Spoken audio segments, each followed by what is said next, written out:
Hello and welcome to this lecture. So आज के lecture में हम लोग क्या करने जा रहे हैं, we will start with what's called as data structures. Data structures data structures क्या होते हैं? ओके आपको मैं इस ये पहले बताने से पहले आपको मैं कुछ एग्जांपल देना चाहता हूँ, because of which you will understand the whole thing. अब मान लेते हैं कि आपको कोई प्रोग्राम लिखना है, क्योंकि आप बहुत टाइम से प्रोग्राम लिखते आ रहे हो। आप मान लेते हैं कि हमें कोई एक प्रोग्राम लिखना है। अब प्रोग्राम कैसे लिखना है कि उसमें आपको कुछ डेटा स्टोर करना पड़ता है। सपोज आपको मार्क्स द स्टूडेंट स्टोर करना पड़ रहा है, तो आपको पता है हम वेरिएबल बना देते हैं। सपोज मार्क्स ऐसा करके लिखते हैं, मार्क्स किसी के 85 आए हैं तो ऐसा लिख देते हैं हम, इस बंदे के मार्क्स 85 आए हैं। ना द क्वेश्चन इज, ये तो स्ट्रेट फॉरवर्ड है एक वेरिएबल के लिए बनाना। अगर आपको अब यही चीज जो है ये मल्टीपल स्टूडेंट्स के लिए करनी है, bye multiple students I mean कि आपको सपोज 50 स्टूडेंट थे, तो आपका भी एक ऐसा है कि आप ऐसा करोगे, मार्क्स 1 इज इक्वल टू कुछ दिया, मार्क्स 2, ठीक है, marks 2, let me right a little clear, marks 2 कुछ लिख दोगे, मार्क्स 3 ऐसा कर दोगे। तो if you keep on making such variables, अगर आप 50 वेरिएबल बनाओगे या 500 वेरिएबल बनाओगे तो क्या होगा, इट विल बिकम हेक्टिक। तो पहली चीज तो ये बहुत हेक्टिक बनेगा लिखने के हिसाब से, अगर आपको सिर्फ टाइप करना पड़ेगा। जैसे कि मैंने आपको पहले बता दिया कि अगर आपको एक स्टूडेंट का रखना है तो सिंपल एक वेरिएबल बनाओ और उसमें आप उसका डेटा डाल दोगे। But if you have to have 500 students, 600, 1000 students, the problem would be it will become hectic once you start typing it. तो सेकंड प्रॉब्लम क्या हो जाएगा कि अगर आप इन सब का सम करना चाह रहे हो, से इफ यू वांट ऐड सबका मार्क्स, आपको एवरेज निकालना है, तो एवरेज निकालने के लिए आप क्या करते हो, सबका मार्क्स ऐड करते हो divide by the total number of students. अगर आपको अब एवरेज निकालना है तो यहाँ पे क्या होगा, फिर आपको हर एक वेरिएबल को लिखना पड़ेगा, plus this marks 1 plus marks 2 plus marks 3, ये 500 बार लिखना पड़ेगा। और उसके बाद डिवाइड बाय आप करोगे सपोज 500 स्टूडेंट्स अगर है। तो अगेन इफ यू सी, कोई भी ऑपरेशन इस पे एप्लीकेबल वो करना बहुत ही मुश्किल है। यानी ऑपरेशन, एक तो ऑपरेशन वाइज भी हेक्टिक है, ठीक है, ये राइटिंग वाइज भी हेक्टिक है। अगर मैं राइटिंग इसकी लिखूं तो उसमें भी ये बहुत ही मुश्किल है लिखना। मुश्किल है क्या है, मतलब टाइम कंज्यूमिंग है। ऑपरेशन वाइज भी बहुत ही टाइम कंज्यूमिंग है अगर मैं इसको ऐसे लिखूं। तो उसी के लिए क्या है, उसी के लिए एक सिंपल वे में आपको बता देता हूं। तो हम लोग डेटा स्ट्रक्चर्स का इस्तेमाल करते हैं, ठीक है। डेटा स्ट्रक्चर्स आपको पता होगा, जो मैं बार बार बोल रहा हूं, कंप्यूटर क्या होता है, कंप्यूटर इज अ मशीन जिसमें आप कुछ डेटा इनपुट करते हो, वो कुछ डिसीजन लेता है, कुछ प्रोसेस करता है और उसी डेटा को किसी मॉडिफाइड फॉर्म में आपको दे देता है। बार बार मैं एग्जांपल दे रहा हूं, अगर आपको एक मकान बनाना होगा, you will get bricks, cement, और उसके बाद आप एक मिस्त्री को लाओगे। अब ये ब्रिक्स, सीमेंट, पानी, ये सब क्या है, this are raw material, this is data, ये इनपुट जाता है। अब वहां पे हमारा प्रोसेसर कौन है, वो जो प्लम्बर है जो काम करता है, वो जो कारपेंटर वहां पे काम करता है, तो वो हमारी प्रोसेसिंग मशीन है। तो दे टेक दिस इनपुट, वो जो आपका इनपुट लेते हैं, इसको प्रोसेस करते हैं और उसके बाद वो आउटपुट देते हैं आपको, जो मकान बना हुआ दिखाई देता है। सिमिलरली कंप्यूटर क्या करता है, प्रोसेसिंग मशीन है, इनपुट लेगा, प्रोसेस करेगा और कुछ आउटपुट देगा। और यहाँ पे आप बार बार देख रहे हो कि data is very important in that pipeline, ठीक है, उसमें बहुत इंपॉर्टेंट डेटा है। तो इसलिए अब हमें बहुत अच्छे से ये जानना है कि इस डेटा को हम लोग ऑर्गेनाइज कैसे करेंगे, how can we organize it. अगर हम इसको अच्छे से ऑर्गेनाइज कर पाए तो क्या होगा, हम इसको आराम से एक्सेस कर पाएंगे, मॉडिफाई कर पाएंगे, सर्च कर पाएंगे, ठीक है। इसी के लिए हम लोग क्या करते हैं, डेटा स्ट्रक्चर बनाते हैं। So then what is a data structure, फिर एक डेटा स्ट्रक्चर होता क्या है, एक डेटा स्ट्रक्चर क्या है, ये एक वे है, एक तरीका होता है क्या करने का, डेटा को ऑर्गेनाइज करने का, ठीक है, या स्टोर करने का, कि डेटा को किसी तरह ऑर्गेनाइज करो और इसको स्टोर करो।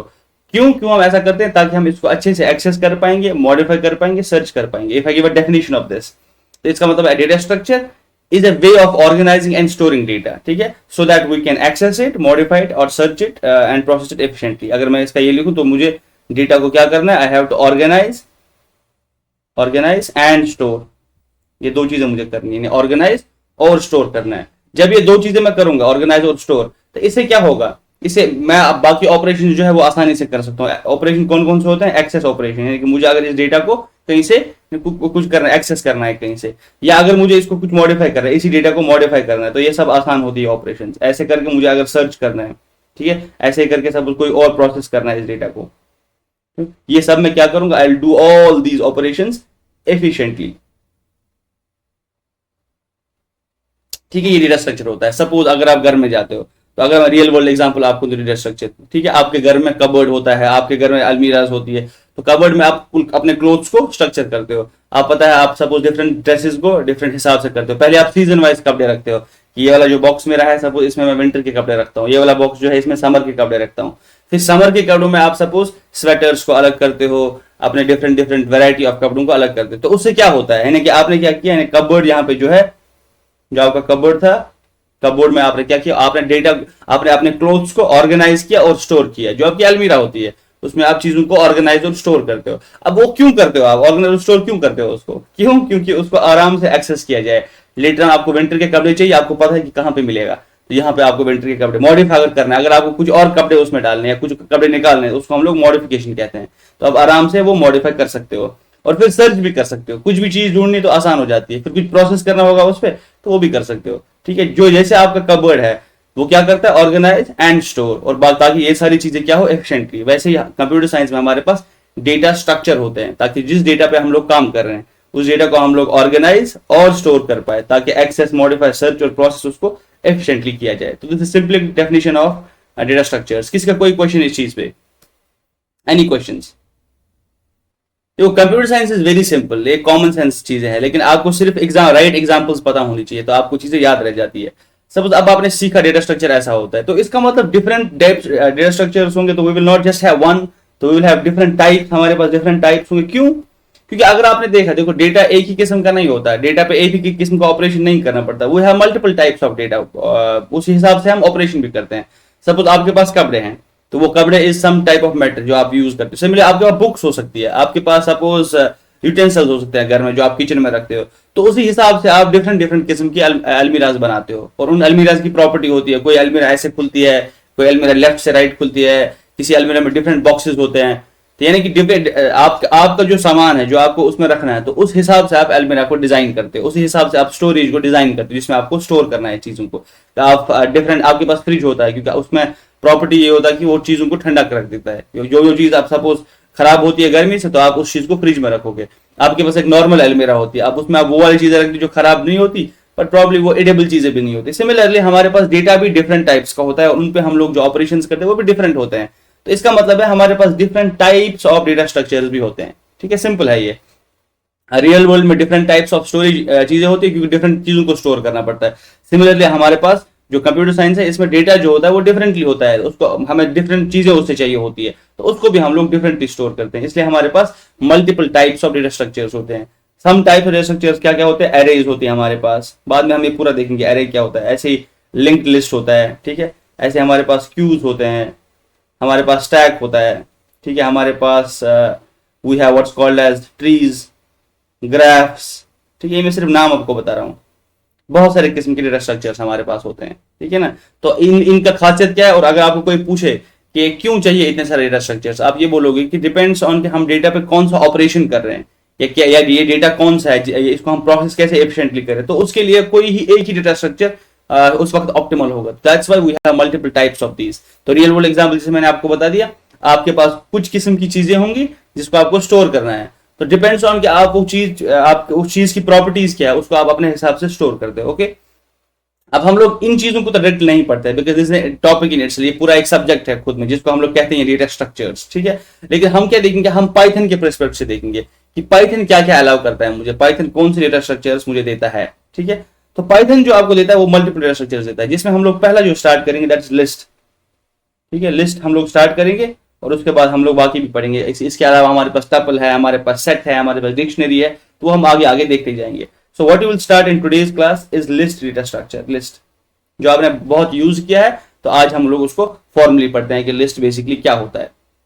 अगर मैं आपको सिंपली बता दूं, list is basically modified array. अगर आप सी प्रोग्रामिंग पढ़ रहे हो तो मैं आपको एरे पढ़ा देता वहां पे, लेकिन यहाँ पे मैं क्या कर रहा हूँ, मैं आपको लिस्ट पढ़ा रहा हूँ। लिस्ट में क्या है, it is a version of array. जो मैं एरे आपको पढ़ाने जाता हूँ, जब मैं आपको सी पढ़ाता सपोज, तो वही मैं चीज यहाँ पे पढ़ाऊंगा, लेकिन मैं डिफरेंस बताऊंगा कि लिस्ट कहाँ कहाँ पे डिफर होता है। तो let us go to the code window. मैं कोड लिखना भी स्टार्ट करूंगा ताकि आप लोगों को समझ भी आए कि मैं एक चीज क्या कर रहा हूँ। Okay, if you can see my code window over here, यहाँ पे आपको मैं कोड विंडो दिखा रहा हूँ, ठीक है ना। अब यहाँ पे मैं कोड भी टाइप कर सकता हूँ। सपोज अगर मुझे किसी के मार्क्स टाइप करने, मैं पहला प्रॉब्लम आपको यही बताया था, अगर मेरे पास सपोज कोई चीज है, स्टूडेंट्स है, और उन स्टूडेंट्स का मुझे मार्क्स स्टोर करना है। अभी मेरे पास 5 स्टूडेंट नहीं है, सपोज मेरे पास 10,000, 500 कितने भी हो सकते हैं। एक स्टूडेंट होता तो I would have just use one variable, लेकिन आपको पता है कि मेरे पास बहुत सारे स्टूडेंट्स। तब मैं क्या करूंगा, मैं ऐसे मार्क्स का एक लिस्ट बना सकता हूँ। मार्क्स का लिस्ट ऐसे डिफाइन होता है। अब लिस्ट कैसे डिफाइन होता है, इसको हम लोग ऐसे दो जो स्क्वायर ब्रेसेस होती है उनसे हम लोग ये डिफाइन करते हैं, और इसमें मैं कोई मार्क्स लिख सकता हूँ। सपोज यहाँ पे मैंने लिखा ये मार्क्स 85, 90, 78, 92, ये सब मार्क्स हमारे पास यहाँ आ गया। अगर आपको यहाँ पे दिख रहा है तो मैंने कुछ स्टूडेंट्स के मार्क्स लिख दिए। मान लो आप स्टूडेंट 1 है, स्टूडेंट 2 है, स्टूडेंट 3, स्टूडेंट 4, इसको मैंने कॉमा से सेपरेट किया। ठीक है ना, सिंपली मैं आपको यहाँ पे दिखा रहा हूँ कि ये जो आपको डेटा स्ट्रक्चर दिख रहा है तो इस चीज को हम लोग लिस्ट कहते हैं। अब लिस्ट में आपको समझ आ गया कि लिस्ट में हम लोग सिंपली क्या करते हैं, हम लोग ये डेटा उठाते हैं, ये आपके जो स्क्वायर ब्रेसेस है इसमें डाल देते हैं। अब पहले जो आपने यहाँ पे देखा इसको हम लोग कहते हैं क्रिएशन ऑफ ए लिस्ट, यानी लिस्ट को ऐसे हम लोग क्रिएट करते हैं। ठीक है, ये जो क्या है, ये दिस लिस्ट ऑफ नंबर्स। इसको मैं अगर यहाँ पे कमेंट लिखूं, this is list of numbers, यहाँ पे लिस्ट ऑफ नंबर्स में लिख सकता हूँ। ठीक है, यहाँ पे लिस्ट ऑफ नंबर जो मैं आपको बता रहा हूँ, let me just turn this of, notification को मैं ऑफ करता हूँ। यहाँ ये लिस्ट ऑफ नंबर्स है। वैसे ही मैं लिस्ट ऑफ कुछ भी और भी बना सकता हूँ। सपोज मैं यहाँ पे स्टूडेंट्स का नाम लिखूंगा, एक लिस्ट लिखूंगा जो मेरे पास स्टूडेंट्स है, और ये मेरे पास सपोज स्टूडेंट्स है, Alice, Bob, Charlie, David, Eva, ये सब ये स्टूडेंट्स के नाम है। यहाँ पे मैंने कमेंट में लिख दिया this is list of names, मेरे पास ये लोगों के नाम है। अब मैं मल्टीपल किस्म के लिस्ट बना रहा हूँ। सिमिलरली मैं क्या कर सकता हूँ, मैं लिस्ट ऑफ टेम्परेचर बना सकता हूँ। अब ये अभी तक ये दो एग्जांपल्स मैंने ले ली। ये लिस्ट में होमोजीनियस डेटा था। What was in this? Homogeneous मतलब होता है एक ही किस्म का डेटा। अगर आप देखोगे पहला जो मैंने यहाँ पे लिखा, the first thing that you saw marks, ये सब इंटीजर्स थे। 85, 90, 78, 92, 88, ये सब इंटीजर्स थे। और ये सब कौन सी थी? ये सब स्ट्रिंग्स थी।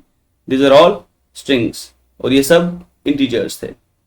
ऐसे डेटा को हम लोग कहते हैं होमोजीनियस, यानी कि लिस्ट हमारे पास अभी तक जो था वो होमोजीनियस डेटा स्टोर कर रहा था। लेकिन पाइथन के लिस्ट में और एक प्रॉपर्टी है, ये हेटेरोजीनियस डेटा भी रख सकता है, यानी कि डिफरेंट टाइप्स ऑफ डेटा भी आपस में खुद में स्टोर कर सकता है। लेकिन सी में आपको ऐसा नहीं दिखेगा। जिस चीज की मैं बात कर रहा था, वहां पे जो मैं बोल रहा था आपको, वहां पे मैं एरेज पढ़ा था आपको। एरेज में क्या है, एरेज में आपके पास ये होता है कि you just can store one type of data. अगर आप सी या C++ पढ़ रहे होते हैं तो उसमें मैं आपको बताता एरे ऐसा होता है। तो it is somewhat like list, पर लिस्ट में एक खासियत होती है कि ये कुछ भी डेटा स्टोर कर सकता है, ये मल्टीपल डेटा एक टाइम स्टोर, जिसको हम लोग हेटेरोजीनियस कहते हैं। लेकिन एरेज में क्या होता है, array is always homogeneous. Arrays में आपको पहले से ही पता होना चाहिए कि मैं किस किस्म का डेटा स्टोर कर रहा हूं। सपोज अगर आप स्ट्रिंग का एरे बना देते वो सिर्फ स्ट्रिंग स्टोर कर देता है।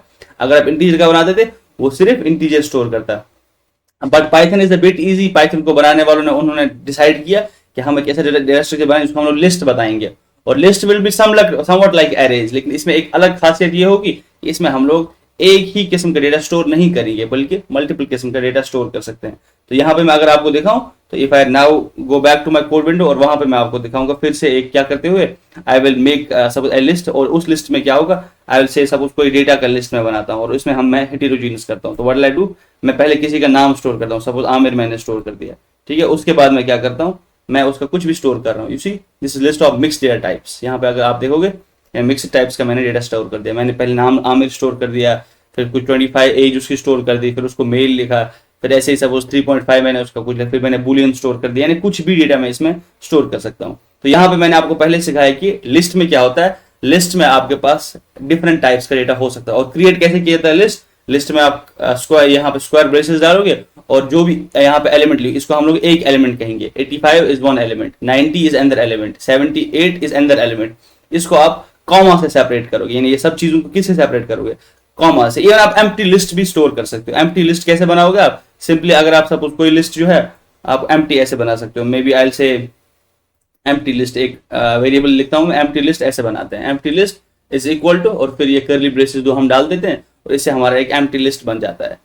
अब चीज ये आती है कि अब आपने सीखा कि कैसे लिस्ट को बनाते हैं, ठीक है। अब ये है कि अब मैं इसमें से निकालूंगा कैसे, एलिमेंट को कैसे एक्सेस करूंगा। You can access element in different ways. अब क्या कर सकते हो आप, सीधा उठा के आप क्या करोगे, आप एक कोड लिखोगे। सब अगर यहाँ पे मैं यही लिखूं, डायरेक्ट प्रिंट कर दूं, let me just print it directly. Print अगर मैं यहाँ पे करूं और मैं डायरेक्ट लिखूंगा कि मार्क्स, स्टूडेंट्स का मार्क्स प्रिंट करो, marks is equal two marks, मैंने ऐसा कुछ लिखा है। यानी कि ये जो पहला जो मेरे पास लिस्ट था, और ये मैं सबको कराता हूँ। Student is equal students, data is equal data, empty list is empty list. अब मैं जैसे इसको रन करूंगा, मैं पहले सेव करूंगा और टर्मिनल पे आ जाऊंगा, और फिर यहाँ पे मैं सपोज आई सी की मेरे पास फाइल है कि list.py फाइल है, तो पाइथन, तो फिर मैं यहाँ पे list.py लिखूंगा साइड में, और यहाँ पे आप देख सकते हो मार्क्स इज 85, 90, इसने पूरे लिस्ट यहाँ पे प्रिंट कर दी। इसका क्या मतलब हुआ, इसका मतलब ये हुआ कि इसको सिंपल प्रिंट फंक्शन से तो मैंने प्रिंट कर दिया, लेकिन एक खास चीज आपने यहाँ पे देखी कि उसी ऑर्डर में आया जिस ऑर्डर में मैंने यहाँ पे लिखा था, जिस ऑर्डर में मैंने इसको क्रिएट किया था, उसी ऑर्डर में जो आपका डेटा है वो आया। इसका मतलब जो है लिस्ट्स दे आर ऑर्डर्ड, ठीक है। दो चीजें आप याद रखोगे। पहले लिस्ट में मैंने क्या बोला आपको कि लिस्ट में आप जब चीजें कोई डालते हो तो वो हेटेरोजीनियस हो सकती है, it can be of different types. तो सेकंड प्रॉपर्टी मैंने जो लिस्ट की बताई कि लिस्ट ऑर्डर्ड होता है, पहली property, the first property that I told you, पहला प्रॉपर्टी मैंने आपको बोला कि हेटेरोजीनियस होता है,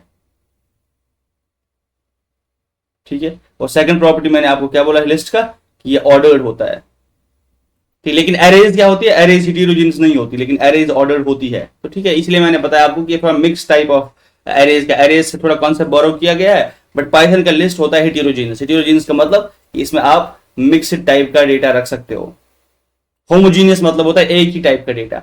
ऑर्डर्ड मतलब जिस ऑर्डर में आपने इसको क्रिएट किया है उसी ऑर्डर में आपको ये दिखाई देगा। These are two properties which we wrote so far. हम लोग आगे आगे लिखते जाएंगे कैसे कैसा हो रहा है। तो प्रिंट मैंने क्या कैसे किया, सिंपली प्रिंट फंक्शन उठाया और उसके बाद मैंने इसको प्रिंट कर दिया। अब मैं इसको एक एक एलिमेंट वाइज भी एक्सेस कर सकता हूँ, आई कैन एक्सेस दिस एक एक एलिमेंट वाइज। लेकिन क्या होता है उसको हम लोग पाइथन में इंडेक्सिंग कहते हैं, या किसी भी लैंग्वेज में हम उसको इंडेक्सिंग कहते हैं। यहां तक पहले किसी को कोई क्वेश्चन कि कैसे लिस्ट क्रिएट होता है, क्यों लिस्ट हेटेरोजीनियस है, क्यों इसको हम लोग ऑर्डर्ड लिस्ट ऑर्डर्ड चीज कहते हैं क्योंकि इसमें कोई पर्टिकुलर ऑर्डर होता है। Any questions on this? Now we have seen two things so far. We have seen list it can store heterogeneous data, and second property हमने देखा कि it is ordered. अब और एक प्रॉपर्टी होती है लिस्ट की। तो लिस्ट क्या होता है, इट इज म्यूटेबल। अब मैं आपको बताता हूँ एग्जांपल, आपने बहुत बार ये वर्ड वैसे सुना होगा म्यूटेबल। तो let me just hide the code window, तो उसके बाद मैं आता हूँ इस पे। तो मैंने आपको और एक प्रॉपर्टी यहाँ पे लिखूंगा मैं, third property, it is mutable, ठीक है। म्यूटेबल का मतलब क्या होता है कि ये चेंजेबल है, इट कैन चेंज, ठीक है, इट कैन चेंज। म्यूटेबिलिटी का मतलब ये होता है, अगर आप बोलोगे कोई चीज इम्यूटेबल है, इम्यूटेबल का मतलब होता है वो चेंज नहीं होगा। जब मैंने कोई चीज बताया कि ये म्यूटेबल है, इसका मतलब है वो चीज चेंज हो सकता है। अब लिस्ट जो मेरे पास था, इसमें अगर मैंने कुछ एलिमेंट डाल दिया, if I have a list जिसमें मैं कुछ एलिमेंट्स डाल रहा हूँ और उन एलिमेंट्स को मैं चेंज भी कर सकता हूँ, वो मुझे चेंज अलाउ करेगा और पाइथन मुझे कोई इशू नहीं देगा। Let me again bring the code window to show this. तब यहाँ पे मेरे पास मल्टीपल लिस्ट थे, ठीक है। ये मल्टीपल लिस्ट मेरे पास है। अगर मुझे कोई लिस्ट मॉडिफाई करना है, यहाँ पे मैं ये उठा देता हूँ, ठीक है। Marks was 85 90। अगर मुझे अब किसी स्टूडेंट के मार्क्स मॉडिफाई करने, मैं ऐसे मार्क्स मॉडिफाई कर सकता हूँ। मैं यहाँ पे लिखूंगा मार्क्स, ठीक है।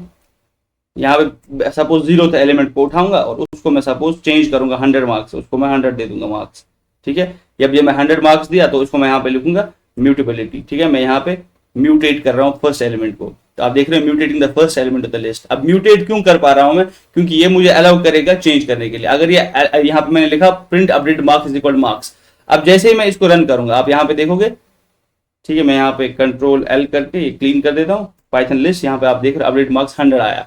पहला लिस्ट मेरा क्या था, 85 90 78 92 और 88। और जैसे ही मैंने ये मार्क्स 0 वाला ये जो एलिमेंट है इसको एक्सेस किया और उसके जगह पे मैंने 100 डाल दिया, तो इस लिस्ट को मैंने चेंज कर दिया, म्यूटेट कर दिया। तो और एक प्रॉपर्टी हमने लिस्ट की क्या देखी कि लिस्ट इज म्यूटेबल, यानी कि अगर कोई चीज इसमें है उसको हम लोग चेंज कर सकते हैं। Any questions on the? Now you understood कि लिस्ट में कौन कौन सी प्रॉपर्टीज होती है। अब हम लोग क्या कर सकते हैं, हम लोग इसी लिस्ट को यूज कर, आपने देखा कि अब एलिमेंट को एक्सेस करना है। पहली चीज जो मैंने आपको बता दी, डेटा स्ट्रक्चर में क्या होता है, you have to access elements. कि जब आपने ऑर्गेनाइज किया और स्टोर किया, अभी तो हमने ऑर्गेनाइज किया। ऑर्गेनाइज कैसे हुआ, ये ऐसे ऑर्डर्ड वे में ऑर्गेनाइज हुआ, जिस वे में आपने रखा उसी वे में आप उसको एक्सेस कर पाओगे, दैट्स ऑर्डर्ड। और फिर मैंने आपको बताया इसमें हेटेरोजेनियस डेटा स्टोर हो सकता है, ठीक। उसके बाद आपने ऐसे करके डेटा स्टोर किया। Now the operation that you want to do is, आपको सपोज कोई चीज इसमें निकालनी है, आपको एक्सेस करना है कोई एलिमेंट, या आप ऐसा मान लो कि आपको कुछ चीज मॉडिफाई करनी है, आप कैसे करोगे। तो हम लोग क्या देखेंगे, इसमें एक कॉन्सेप्ट आता है इंडेक्सिंग का, या पाइथन पे भी एप्लीकेबल है, सी से any language that you have. तो वहां पे एक कॉन्सेप्ट आता है इंडेक्सिंग, ठीक है। तो अभी तक आपने लिस्ट समझा, अब इंडेक्सिंग कैसे करें। जब भी आप एक लिस्ट क्रिएट करते हो, ठीक है ना, आप ऐसा सोचो कि मेमोरी में कुछ एलिमेंट्स क्रिएट होता है, ठीक है, ऐसा कुछ हो रहा होता है, ठीक है। अब क्या हुआ, आप सपोज आपने इसमें 10 डाला तो 10 का एक यहाँ पे एक लोकेशन बन गई, फिर ऐसे 11 डाला, फिर सपोज 100, फिर ऐसे 85, फिर 90, फिर 21, ऐसा कुछ आपने डाला। तो आप ऐसा समझो, आपको एक मेंटल पिक्चर बनानी है कि जैसे ही मैं ये लिस्ट क्रिएट कर रहा हूं तो मेमोरी में कुछ तो बन रहा है, कहीं ना कहीं मेमोरी में ये स्टोर हो रहा है। अब मेमोरी में स्टोर कैसे हो रहा है, this is stored like this, ठीक है। तो और एक चीज यहाँ पे होती है कि ये कंटिन्यूअस मेमोरी में स्टोर होता है। अब पाइथन में डायरेक्ट जरूरी नहीं है कि इंप्लीमेंटेशन ऐसा होगा, लेकिन एरे में जरूरी है। एरे में क्या होता है, एरे में ये एलिमेंट्स क्या होते हैं, ये कंटिन्यूअस वे में स्टोर होते हैं, these are stored in continuous memory locations. और एक प्रॉपर्टी में यहाँ पे लिख देता हूँ कि पहले तो मैंने हेटेरोजेनियस लिखा, ऑर्डर्ड लिखा, म्यूटेबल लिखा, तो यहाँ पे मैं स्टार डाल देता हूँ, ठीक है। अब साथ साथ आप एरे भी सीख रहे हो कि एरे में क्या है। एरे में क्या था, एरे जो था वो होमोजीनियस था, ठीक है। एरे भी ऑर्डर्ड होता है, ठीक है। उसके बाद एरे अगर आप उसको भी आप म्यूटेट कर सकते हो, म्यूटेबल है वो, ठीक है, म्यूटेबल उसमें भी आप म्यूटेबिलिटी कर सकते हो। और एरे में और एक प्रॉपर्टी होती है तो उसमें कंटिन्यूअस मेमोरी होती है, यानी कि जो मेमोरी एलोकेशन होता है वो कंटिन्यूअस वे में किया जाता है। कंटिन्यूअस वे मतलब होता है, आपने मेमोरी कंप्यूटर का पढ़ा है, आपको पता है कंप्यूटर मेमोरी का कुछ ऐसा दिख रहा होता है, वो जो मैंने आपको मेंटल पिक्चर दी थी। उसके बाद कंप्यूटर मेमोरी ब्लॉक्स में तोड़ी जाती है, ठीक है ना, ऐसा कुछ कंप्यूटर का मेमोरी होती है। जब कोई एरे बनानी होती है तो ऐसा नहीं करता कि एक एलिमेंट यहाँ बना दिया, दूसरा एलिमेंट यहाँ बना दिया, नहीं, this is not like this. ये क्या करता है, ये एक ही साथ ऐसे बना देता है।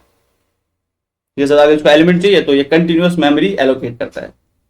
तो यहाँ पे मोस्ट प्रॉब्लम लिस्ट में भी यही होता है पाइथन के, आपका जो यहाँ पे एड्रेस दिखेगा और यहाँ का एड्रेस दिखेगा वो आप कंटिन्यूअस वे में स्टोर कर सकते हो। आप ये चेक भी कर सकते हो आईडी ऑफ एलिमेंट चेक करके। अगर आप चेक करोगे एड्रेस, यू विल सी कि ये एड्रेस जो है ये कंटिन्यूअस वे में स्टोर हो रहे हैं। तो यहाँ पे मैंने लिखा कि ये कंटिन्यूअस वे में भी स्टोर होता है, फोर्थ कंटिन्यूअस, ठीक है। अब उसमें क्या होता है आपका, आपने जैसे आप एलिमेंट बना दिया, सपोज इसका एड्रेस था 100, मान लेते हैं यहाँ 100 एड्रेस से स्टोर हुआ, और हर एलिमेंट मान लो आप 4 बाइट्स लेता है, मान लेते हैं कि एवरी एलिमेंट टेक्स 4 बाइट्स, और हमारे पास जो मेमोरी है वो बाइट एड्रेसेबल है। सब लोग ये बात समझोगे।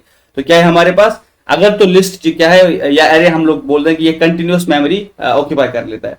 अगर इनिशियल एलिमेंट, पहले एलिमेंट का एड्रेस क्या है 100, ठीक है ना, तो इसने कितने बाइट्स ले लिए, 4 बाइट्स, और हमने मेमोरी में हर एक बाइट को एक नया नया एड्रेस दिया है। तो आपके हिसाब से इसका एड्रेस क्या होना चाहिए, सेकंड एलिमेंट का क्या एड्रेस होगा, एनी गेसेस? अब आपको ये समझ आया कि सपोज यहाँ पे 10 किस एड्रेस पे था, 100 एड्रेस पे। अब मुझे पता है कि हम हर एक बाइट का अपना अपना एड्रेस होता है। अब 100 बाइट का एक एड्रेस है, 101 का एक एड्रेस है, 102 इज वन एड्रेस, लेकिन मुझे पता है 4 बाइट्स कौन ले रहा है, 4 बाइट्स ये पहला एलिमेंट ले रहा है। इसका मतलब है 100 वाला एड्रेस तो पहला वाला एलिमेंट खा जाएगा। सेकंड, अगर दूसरा वाला हम लोग बाइट देखें 101, 102 तो 103, यानी कि पहली 4 बाइट जो आपको दिख रही है, ये 4 बाइट्स कौन लेगा, पहला वाला एलिमेंट। और सेकंड वाले एलिमेंट का फिर एड्रेस क्या होगा, 104 से स्टार्ट होगा। फिर इसका एड्रेस कहां स्टार्ट होगा, 108 से, ऐसे करके 1112, यानी 4 बढ़ता रहेगा ये। यानी इसी का मतलब है कि ये जो लिस्ट हमारे पास है ये कंटिन्यूअस मेमोरी में एलोकेशन होता है। जरूरी नहीं है कि हर एक डेटा स्ट्रक्चर का कंटिन्यूअस एलोकेशन हो, लेकिन आपने देखा पहले 100 यहाँ पे वो 104, 108, ये डिपेंड करता है कि कितनी बाइट्स लेगा। आगे 2 ही बाइट्स लेगा तो 100 और यहाँ पे 102 आ जाएगा, 104 आ जाएगा। डिपेंड करता है कि आप कितनी बाइट्स का एड्रेस आपका डेटा टाइप ले रहा है, तो उतने टाइप का उतना वो बड़ा हो जाएगा। उसके बाद immediately next address next element को दिया जाएगा। तो इसकी मदद से हम लोग क्या कर सकते हैं, इसकी मदद से हम इसकी इंडेक्सिंग कर सकते हैं। इंडेक्सिंग मतलब इसको हम लोग एलिमेंट 0 मानते हैं, ये एलिमेंट 1 हो गया, एलिमेंट 2, एलिमेंट 3, एलिमेंट 4, एलिमेंट 5। देखो अगर आपको ये पता है, अब आसान है। अगर आपको कोई बेस एड्रेस देगा, बेस एड्रेस मतलब होता है कि सपोज जो पहले एलिमेंट का बेस है जहां से वो स्टार्ट हो रहा है वो 100 था, बेस एड्रेस क्या था 100। अभी अगर आपको कोई पूछेगा कि एलिमेंट नंबर यहाँ पे 4, यहाँ पे जाओ और ये बताओ, आपको सिर्फ एड्रेस पता करना है। एड्रेस कैसे पता करोगे, बेस एड्रेस जो था, ठीक है, यहाँ पे जो बेस एड्रेस 100 लिखा आपने, प्लस आप क्या करोगे कि कितनी बाइट्स लेता है ये, मान लेते हैं 4 बाइट्स लेता है सपोज, 4, इट टेक्स 4 बाइट्स, और ठीक है, और कौन सा एलिमेंट आपको देखना है, मल्टीप्लाई करो 4 बाइट से, ठीक है, 4 4 16, तो यहाँ पे 116 इस वाले का एड्रेस होगा। अगर मैं ऊपर एड्रेस भी लिख दूं जहां पे हमने अभी किया था, दिस वाज 100, ये कौन सा था 104, 108, 112, 116, 120, यहाँ पे एड्रेस, ये दीज आर माय एड्रेसेस, ये एड्रेसेस मेरे पास है, और ये मेरे पास इंडेक्सेस है। इंडेक्सेस मतलब यानी एक कौन सा नंबर का एलिमेंट है। अब मैंने आपको बता दिया कि आपके पास एरे का या आपके पास लिस्ट का सिर्फ बेस एड्रेस होगा कि पहले एलिमेंट का एड्रेस क्या है। आप आराम से, अगर आपको कोई बोलेगा 4th एलिमेंट दे दो, क्योंकि कंप्यूटर अब सीधा देख नहीं सकता इंसान की तरह कि इसको ये 4th उठा देगा। वो क्या करेगा, वो एड्रेस कैलकुलेट करेगा, किस चीज का, यानी 4th एलिमेंट का वो एड्रेस कैलकुलेट करेगा। बिल्कुल सिंपल सा है। यहाँ पे वो ऐसे करता था, वो ऐसे भी कर सकता था 100, 104, 108, 112, 116। तो इससे अच्छा है कि मुझे पता है ये 4 एलिमेंट दूर है, और एक एलिमेंट कितना लेता है, 4 बाइट्स लेता है, और बेस एड्रेस कितना है 100, तो कितना आएगा 116। ये कैलकुलेशन समझ आया, किस किस को ये कैलकुलेशन समझ आया। यानी मैं क्या करता हूं, मैं बेस एड्रेस उठा देता हूं, बेस एड्रेस, और उसको प्लस कर देता हूं। क्यों प्लस कर देता हूं, क्योंकि मुझे आगे बढ़ना है, और कितना एलिमेंट मुझे दूर जाना है, 4 एलिमेंट, और हर एक एलिमेंट कितना मेमोरी लेता है, उससे मैं इसको मल्टीप्लाई करता हर एक एलिमेंट का मेमोरी। इसीलिए अब वो क्वेश्चन यहाँ पे आंसर आपको मिला कि 0 इंडेक्स हम लोग क्यों यूज करते हैं। ठीक है, अगर पहले एलिमेंट का एड्रेस हमें कैलकुलेट कर रहे हैं तो हम क्या लिखेंगे, बेस एड्रेस 100 प्लस कि किस एलिमेंट पे जाना है। हमें सपोज मान लेते हैं कि हमें पहले वाले 0th एलिमेंट पे जाना है, ठीक है, इनटू मेमोरी कितना भी हो तो ये 100 ही आएगा। तो इसलिए अगर आप यहाँ पे 1 रखते सपोज, तो आप इस एलिमेंट पे जाते। इसलिए कंप्यूटर साइंस वाले ने क्या किया, बोला कि ये तो बहुत टीडियस कैलकुलेशन है, इससे अच्छा है कि सीधा हम लोग 0th एलिमेंट डायरेक्टली जाएंगे उस पे, जहां पे बेस एड्रेस स्टार्ट हो रहा है उसको हम लोग 0th एलिमेंट मानेंगे। सपोज अगर आपको यहाँ पे अब इस वाले एलिमेंट पे जाना था, ये तीसरा एलिमेंट था, ठीक है। अब आपको फॉर्मूला में चेंज करना होता, फिर आपको क्या लिखना पड़ता, you have to write suppose base address plus, अभी तक आपका कौन सा एलिमेंट था, एलिमेंट नंबर और मल्टीप्लाइड बाय किसे, कितनी मेमोरी लेता है, एक। तो यहां पे आपको फिर -1 करना पड़ता, तो -1 ऑपरेशन आपको एक और ऑपरेशन एडिशनल करना पड़ता। तो इससे अच्छा उन्होंने बोला कि जो इंडेक्सिंग है इसको हम लोग 0 से ही स्टार्ट करते हैं। किस किस को ये पॉइंट समझ आया? अगर आपको नहीं समझा मैं फिर समझाऊंगा। मान लेते हैं ये मेरे पास यहाँ पे एक लिस्ट पड़ा हुआ है, तो लिस्ट क्या होता है, कंटिन्यूअस। मैं यहाँ पे आपको बता दे रहा हूं, यहाँ पे मेरा बेस एड्रेस, ये एड्रेस जो है ये स्टार्ट हो रहा है फ्रॉम सपोज 300 से, ये एड्रेस स्टार्ट हो रहा है। और नीचे तो आपको इंडेक्स तो कांस्टेंट होता है। इंडेक्स मतलब यहाँ पे मैंने 0 लिखा, यहाँ पे 1, यहाँ पे 2, यहाँ पे 3, यहाँ पे 4, यहाँ पे 5, और हर एक एलिमेंट जो है वो 5 बाइट्स ले रहा है। कितनी? 5 बाइट्स लेता है। तो आप में से कौन मुझे बताएगा सेकंड एड्रेस, ये एड्रेस कौन कौन से एड्रेस होंगे? ये सेकंड एड्रेस क्या होगा अगर हर एक एलिमेंट 5 एड्रेस लेता है? यहाँ पे क्या लिखूंगा मैं फिर? 305, यहाँ पे फिर 315, 320 और उसके बाद 325। ठीक है। अब फॉर्मूला कौन बताए? देखो फॉर्मूला जो मैंने अभी आपको बताया, याद इसको रटना नहीं है आपको, सिंपली इसको ये करना है कि अगर आपको डायरेक्टली बोलेगा कि मुझे फोर्थ एलिमेंट का एड्रेस बता दो, फोर्थ एलिमेंट का एड्रेस कैलकुलेट करके दो, वो सिर्फ आपको क्या देगा? Base address. बेस एड्रेस क्या होता है कि जो स्टार्ट में एड्रेस, स्टार्ट में आपको एड्रेस पता है, बेस एड्रेस क्या था हमारे पास? 300। ठीक है। अब ये फोर्थ एलिमेंट का एड्रेस कहां, आपको पता है कि बेस एड्रेस मेरा 300 है, प्लस मुझे कुछ तो प्लस करना है। कितना प्लस करना है? कौन सा एलिमेंट पे जा रहा हूं मैं फोर्थ नंबर एलिमेंट पे जा रहा हूं। ठीक है। लेकिन मुझे पता है कि ये कुछ मेमोरी बाइट्स लेता है। कितने बाइट्स लेता है ये? 5 बाइट्स। तो इसलिए मैं इसको 5 से मल्टीप्लाई करूंगा। तो 4 इंटू 5 कितना होता है? 20 प्लस 300, ये 320 होता है। तो अगर आप यहां पे देखोगे कि एड्रेस 320 है। मुझे थर्ड एलिमेंट का कौन कैलकुलेट करके देगा? थर्ड में क्या लिखूंगा मैं? 300 प्लस फिर थर्ड एलिमेंट का मुझे एड्रेस कैलकुलेट करना है, 3 मल्टीप्लाइड बाय 5। ठीक है। तो ये कितना हो जाएगा? 315। अगर आप थर्ड एलिमेंट देखोगे ना, यहाँ पे थर्ड एलिमेंट 315। सिंपल है ये, बहुत सिंपल कैलकुलेशन। फॉर्मूला क्या बना हमारा फिर कि बेस एड्रेस कितना है उसको प्लस क्या करोगे कि कौन सा एलिमेंट नंबर कौन सा है जिस पे जा रहा हूं, मल्टीप्लाई कि हर एक कितना मेमोरी लेता है, memory taken by each number, memory for each element. यहीं पे मैंने आपके सामने फॉर्मूला दिखाया। This formula is pretty easy, simple. आपको है बेस प्लस आप एलिमेंट नंबर करते हो, और यही अंदर से कंप्यूटर कर रहा होता है। जब आप पाइथन में लिख रहे होते हैं ना ये, तो पाइथन बेसिकली यही कैलकुलेशन कर रहा होता है। अगर आप उसको बोलोगे ना मुझे सपोज 100 एलिमेंट दे दो, अगर मैं आपको बता दूं कि मेरे पास 150 एलिमेंट का एड्रेस बता दो, कौन मुझे करके देगा? 150 का एड्रेस क्या होगा? बेस एड्रेस तो आपको पता है 300, ये तो आपको पता है। एलिमेंट नंबर 150 है। हर एक एलिमेंट कितना मेमोरी लेता है? It takes memory of 5 bytes. कौन कैलकुलेट करके देगा मुझे सिर्फ बताओ, कैलकुलेशन मैं करके दूंगा। 300 प्लस 150 मल्टीप्लाइड बाय 5। तो यहां पे अगर मैं इसका मल्टीप्लाई करूं तो this is 750 and this is 37। यहां पे मेरे पास 300 है, 300 प्लस दिस, तो अगर मैं इसको देखूं दिस इज 1050, तो ये वाला उसका एड्रेस हो जाएगा। As simple as that. ठीक है। इसी के बेसिस पे हमारा जो पूरा इंडेक्सिंग का कॉन्सेप्ट है। अगर आपको कोई भी बताएगा जब आप पाइथन में इंडेक्सिंग करते हो तो अंदर से क्या हो रहा होता है? अंदर से ये कैलकुलेशन हो रहा होता है। ठीक है। क्योंकि हमारे पास हमें सिर्फ पहला एड्रेस दिया जाता है। और सबसे बड़ी प्रॉपर्टी कौन सी है? क्योंकि जो हमारे पास लिस्ट होता है it is stored in continuous memory. Let me prove this point. अब एक बार इसको प्रूव भी कर देते हैं। Give me a second. मैं यहाँ पे फिर से कोड स्क्रीन ला रहा हूँ। ठीक है। यहाँ पे आप कोड स्क्रीन देख पा रहे हैं। अभी मैं क्या कर रहा हूँ, मैं आपको दिखाऊंगा कि ये जो एलिमेंट है, ये सपोज मैंने यहाँ पे ये मार्क्स वाला लिखा, मार्क्स इज इक्वल। अब यहाँ पे मैं एक लिस्ट बना देता हूँ और लिस्ट में मैंने 10 या कुछ भी लिख दिया, 10 20 30 व्हाटएवर, 1 2 3 4 5 ये मैंने लिख दिया यहाँ पे। अब मैं क्या करता हूँ, मैं क्या करूंगा, मैं एड्रेस प्रिंट करूंगा, print addresses of the list. ठीक है। अब मैं क्या करूंगा, मैं यहाँ पे ID print ID of marks, यानी आईडी ऑफ, मैं मार्क्स ऑफ 0 मार्क्स ऑफ 1 ऐसे करके प्रिंट कर सकता हूँ। आईडी ऑफ 0 मैंने प्रिंट किया, फिर ऐसे करके सपोज आईडी मार्क्स 1 मार्क्स 2 ऐसे करके प्रिंट करूंगा। ठीक है। मैंने यहाँ पे सबके मार्क्स प्रिंट कर दिए। अगर आप देखो ना आईडी मतलब होता है जैसे समवट एड्रेस।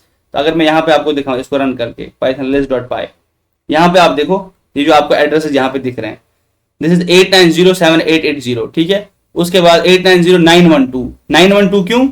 क्योंकि इतना सारा एड्रेस, अगर आप ये 912 माइनस 880 करो, इतनी बाइट्स लेता है फिर ये, यानी कि जो पहला एलिमेंट है ये इतनी बाइट्स ले रहा है। आप इससे कैलकुलेट कर सकते हो, यानी ये दोनों से कैलकुलेट कर सकते हो।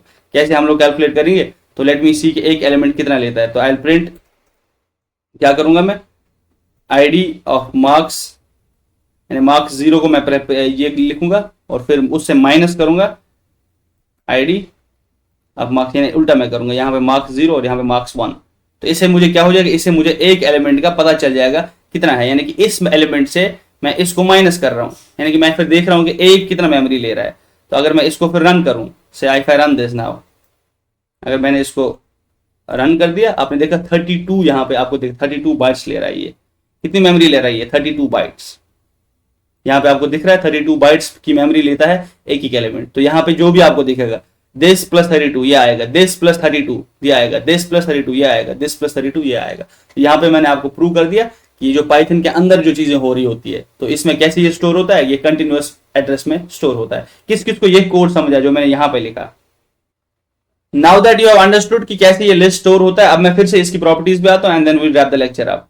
ठीक है, मैंने क्या बोला, आपकी लिस्ट की ये प्रॉपर्टीज होती है, जो जो प्रॉपर्टीज हम पढ़ते जाएंगे उसको हम लोग ऐड करते जाएंगे। पहली चीज हमने देखा कि लिस्ट इज हेटेरोजेनस, यानी कि इसमें मल्टीपल टाइप्स का डेटा स्टोर कर सकते हैं। दैट इज ऑर्डर्ड, ऑर्डर मतलब इसमें ऑर्डर मैटर करता है, जिस ऑर्डर में आप लिखोगे उसी ऑर्डर में ये आ जाएगा। म्यूटेबल, आप इसको चेंज कर सकते हो। फिर मैंने यहाँ पे इसलिए स्टार डाला क्योंकि ये स्टार इसलिए था, इट वॉज वेरी इंपॉर्टेंट, जो मैंने आपको अलग से समझाया कि इसमें क्या होता है, ये कंटिन्यूअस होता है, ये कंटिन्यूअस मेमोरी एलोकेशन होता है। तो आपको मैंने अगर फॉर्मूला बताया, सिंपल फॉर्मूला है, बेस उठाओ प्लस एलिमेंट नंबर करो multiplied by number of bytes कितना लोगे। ठीक है, अगर मैं आपको अब एक क्वेश्चन दे दूं, आपको अभी जो पाइथन का कोड दिखा है, लास्ट क्वेश्चन, ये आपको जो करना है। ठीक है, यहां पे आपने देखा तो बेस एड्रेस क्या है हमारे पास, 8907880, this was our base address. Base address, ये हमारे पास बेस एड्रेस था ये वाला। अगर मैं आपको बता दूं कि मेरे पास 10 एलिमेंट है, I have 10 element, what is the value of 10th element, 10th element का एड्रेस मुझे कौन कैलकुलेट कर देता है, और 32 बाइट्स जो है वो एक एलिमेंट ले लेता है। आप मुझे 10th एलिमेंट का एड्रेस बता दो। यहां पे आप ये देख सकते हो, मैंने क्या बोला आपको, बेस एड्रेस इज दिस। ठीक है, आपको 10th एलिमेंट आपको दिया गया है और हर एक एलिमेंट कितना लेता है, 32 बाइट्स। आप मुझे 10th एलिमेंट का एड्रेस, बहुत ही सिंपल है।